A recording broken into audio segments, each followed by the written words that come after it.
La memoria RAM entonces es una memoria que guarda solamente ceros y unos, y el significado de esos ceros y unos se lo damos nosotros a través de nuestro lenguaje, que en este caso es C++. Y nuestra memoria no guarda ceros y unos, nuestra memoria guarda caminos complejos, es propensa a muchos errores y generalmente no guarda lo que pasa, sino lo que nosotros nos decimos que pasó. No tenemos una memoria digital, tenemos una memoria muy elástica, muy plástica, que tiene mucha más capacidad de olvido que de recuerdo, y no de manera volátil, sino de una manera plástica, de una manera parecida a lo que hace un río con las piedras cuando pasa durante mucho tiempo.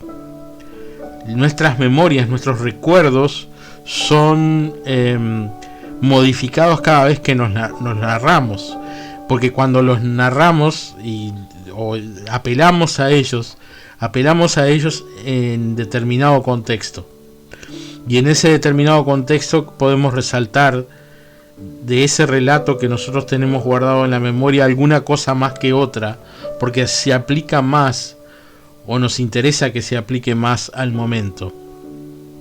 La historia no es una cosa que está fija en los documentos, la historia es algo que se interpreta a cada momento. Nuestro pasado dice mucho más de nuestro presente y nuestro futuro que del pasado mismo.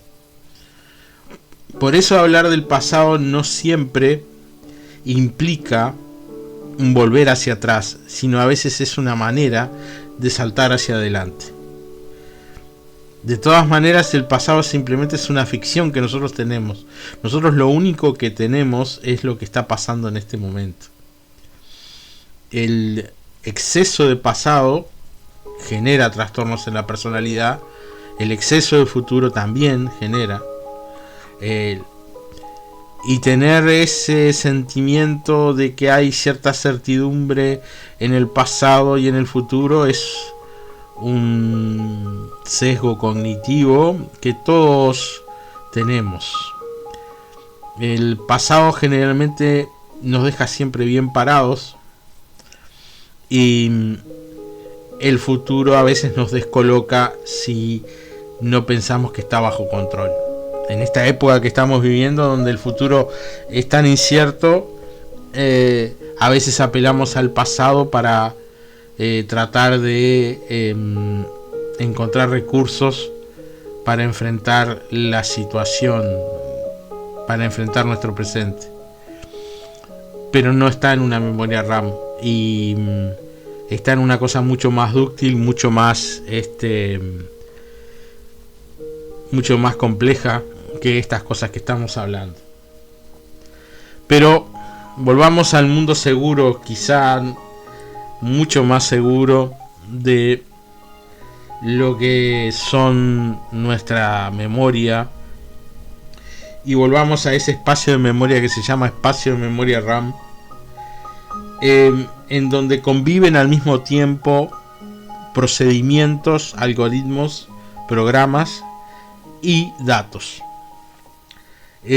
La memoria RAM tiene, en el momento que está corriendo los programas, un montón de datos y de programas en la memoria, y mediante una conexión que se llama bus está conectada con la unidad central de proceso, que va leyendo determinados pedacitos de la memoria RAM que se llaman páginas, o a través de lo que se llaman direcciones de memoria. O sea, la memoria RAM es un enorme casillero con cada una de las casillas etiquetadas. Esas casillas tienen un tamaño que dependen de la arquitectura de la máquina. Cuando yo recién empecé, la arquitectura de la máquina establecía que esas casillas, que se llamaban palabras, que los arquitectos de software le decían palabras, eran de 8 bits y eran palabras de 1 byte. Hoy en día nuestros procesadores más nuevos trabajan con palabras de 64 bits, perdón, Un byte, 8 bits, ahí está. Ahora trabajamos con palabras de 64 bits y movemos palabras de 64 bits hacia y desde el procesador para poder ejecutar nuestro programa. Igual nosotros cuando ejecutamos nuestro programa en C++, todo eso para nosotros es totalmente transparente. O sea, el lenguaje hace que todas esas cosas queden, digamos, como ocultas detrás del lenguaje. El lenguaje oculta la complejidad de lo que es el lenguaje de C++, oculta la complejidad de lo que es el lenguaje de máquina. Muy bien, vamos entonces a trabajar un poquito en un programa un poquito más complejo que el que estábamos manejando al día de hoy. Este programa lo que va a hacer simplemente es preguntar en la entrada estándar el nombre y el apellido de la persona y saludarla en vez de decir simplemente hola mundo. El programa entonces lo que va a hacer es tratar de interactuar con el usuario, y eso es lo que hacen muchísimos programas. Muchos programas interactúan con el usuario, le piden datos al usuario. El hecho de que esos datos sean correctos y que tengan significado para nosotros es tarea de la persona que hace el programa. O sea, si yo voy a pedir el nombre y la persona entra un número, mi programa tiene que darse cuenta de que la persona está entrando un dato que no tiene significado o el significado que yo necesito darle. Y eso es bastante complejo. En el Code Chef, ahora lo vamos a ver el programa corriendo en el Code Chef, la entrada y la salida son dos ventanas adentro de la página web. Pero eso no es como se concibieron en realidad los programas. Los programas se concibieron para que corrieran en una consola como la que vamos a ver ahora. El programa entonces que vamos a ver es este que está acá.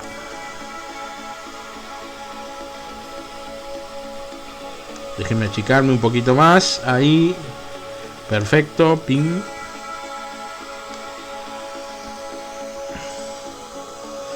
Muy bien, este programa que está aquí entonces va a utilizar la biblioteca IOStream como se estaba utilizando antes, y ahora va a utilizar la biblioteca string que me permite definir variables de tipo string.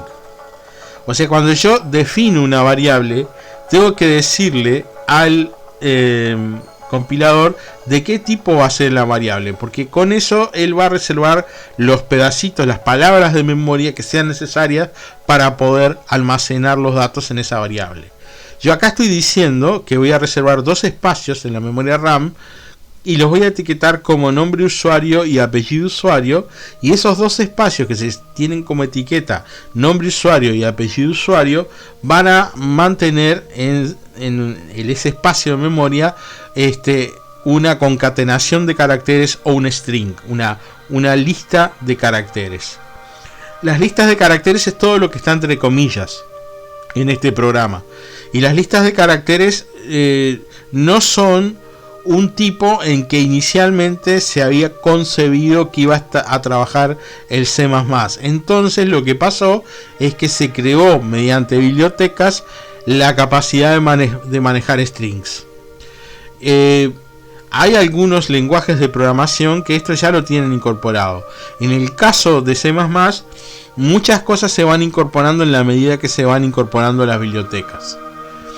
Eso hace que C++ sea un lenguaje tan longevo. Fíjense que se inventó en 1979 y todavía es muy utilizado, y al mismo tiempo le permite a C++ ir evolucionando con el tiempo. La contra que hay también es que y ahora eso se está estandarizando cada vez más, había mucha gente que decía que su biblioteca de string era la mejor que había, y eso todavía un poquito pasa. Pero dejando de lado eso, siempre hay una biblioteca string que me va a permitir manejar cosas entre comillas.